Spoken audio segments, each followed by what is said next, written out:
Okay, today we're going to go over the assembly of the 5-easy piece, DASSAULT Mirage. And let's go over the pattern pieces first. This is your main wing with the lower fuse. This is the Mirage. This is the piece that comprises the pan of the fuse. This is the top cap of the fuse. Here is the fuse top, lower fuse top. And then here are the nacelle piece that runs from the tail of the plane. Here's your pattern for the canopy. A KMF, it's on foam, but it's a KMF 4 type airfoil. And then of course here's your rudder, which uses my trident tail configuration again, where the sides here of the nacelles form the outer forks of the trident, and the rudder forms the center. This is my new one I'm building. This is my old one. It has been rather destroyed by hitting the ground too many times, and I've never actually replaced the nose on this. I just kept taping it together, and I finally decided that was enough of that, and so I built a new one. It's a very simple plane to build, very light, runs on the Grayson Hobby microjet motor with a 6x4 prop, 20 amp ESC, and 2 servos. Carbon rod reinforcing. I've got a number 3 here at the back, which I can pull it right back to the edge of the front edge of the elevons. I've got another short piece. Where was that? Oh, short piece number 3 right through here, pretty much at the CG. Helps keep the forward parts of this level. And then I've got a short piece of the 5.3 rod right there through the motor mount to help kind of tie all that together. So let's get on with the assembly.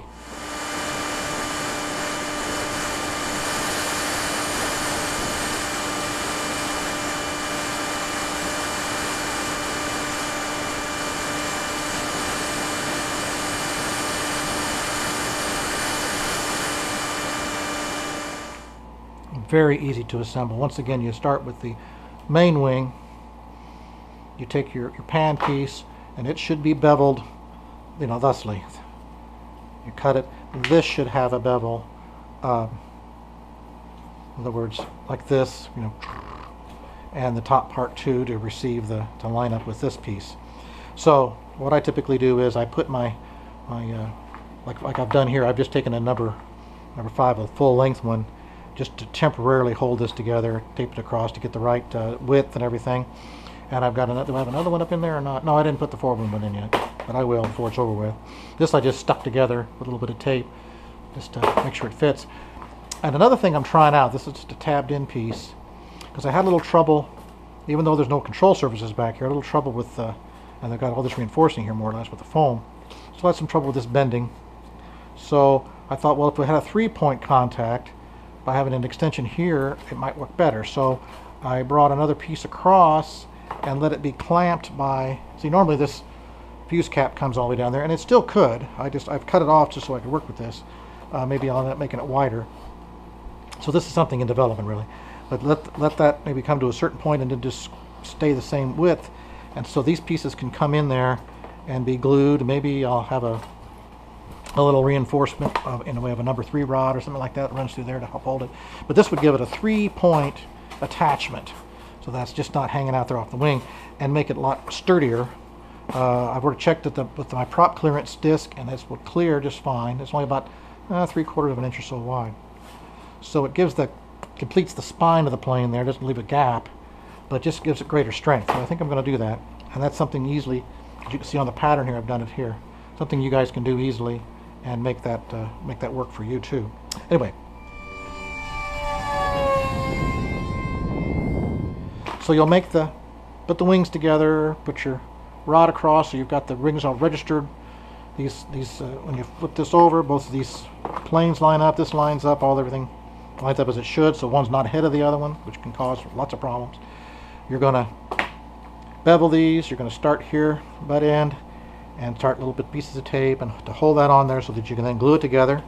Like I showed you before on other things, you glue that together. You put some glue in here. And so that gives you your main wing and your forward fuse pan. And then the same with this. Take this piece, take your top pan. You'll want to bevel down like that. These bevel all the way across the front and this way. And then with this back edge, in this case it's going to start right here at this butt. This is the other piece I added on here to facilitate that union there between the two pieces.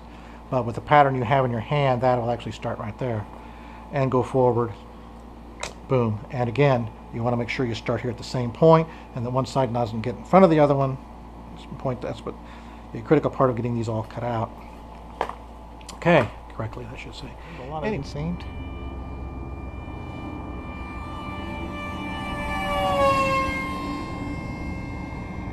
Anyway, now then, so with that done, then that gives you this whole top part here. As you can see, let me pull this apart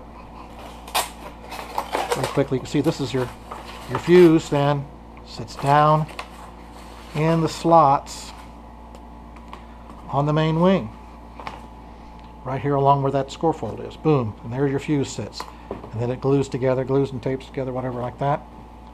And that's your forward. That's your main fuse body, okay? Now then, for the trident tail, that all comes in.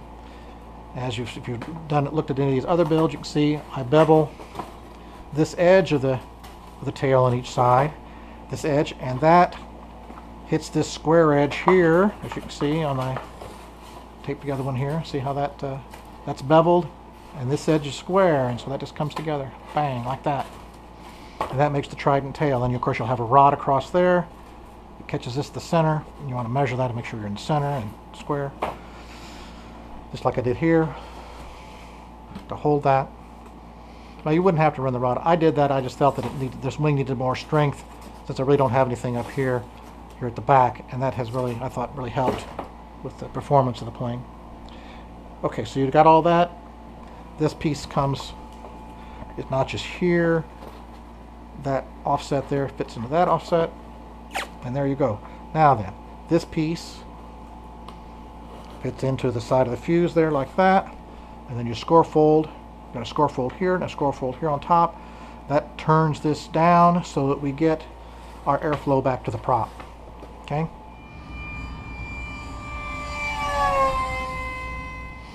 Now as you can see, I've added a little piece on here to make this taller, so this comes straight through now and would come here. Now you can do it that way. You can modify it if you want, or wait till I come out with a version 2 at some point. Do it yourself. It's not hard. You got the model right there in front of you. You just want to match. You just want to match that line up. Continue this across. Piece of cake. But it'll fly just fine, made like that. You're probably going to want to put some maybe some rod reinforcement number 3s. Can give it an angle across here either side just to help stiffen that up, because I hit one of those cables on the guardrail out there, or the parking lot, notched that back in and bent the whole thing in half. There's a video on that.